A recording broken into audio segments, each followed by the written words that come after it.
during my healing process, it was just very important to me to have people who I could lean on, so I didn't feel like I was alone in my journey. When the hub was created, there were 11,000 voices that were heard through focus groups.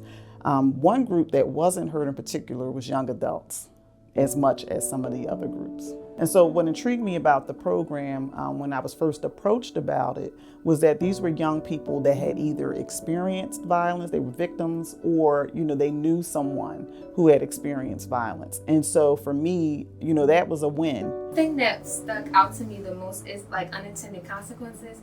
And so this is the idea of, I may think I'm helping somebody in a way that they don't necessarily need help, and in the end it's actually hurting them more than it's helping them. Sometimes people can't see a way out, especially if you're going through the trauma itself. And going through the trauma is not just the initial trauma, but it could be years later, just trying to cope, right? And trying to move past it. So I think, showing people that there are opportunities to do something different, but also in a way that is not prescriptive, right? So we're not telling you what to do.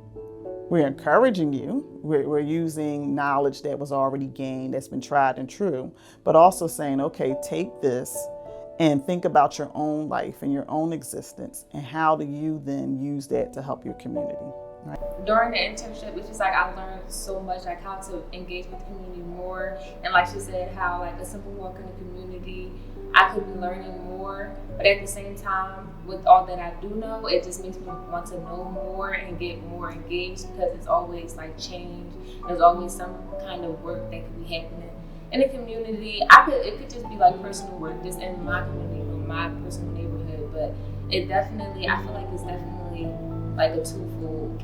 Sitting often at tables where people that look like us have experienced what we have experienced don't get an opportunity to sit at those tables. So it is always those voices, it's those, those spirits, those stories that we take with us with our work. And you can't help people if you are at your lowest point either, right? Because doing this work can be very hard.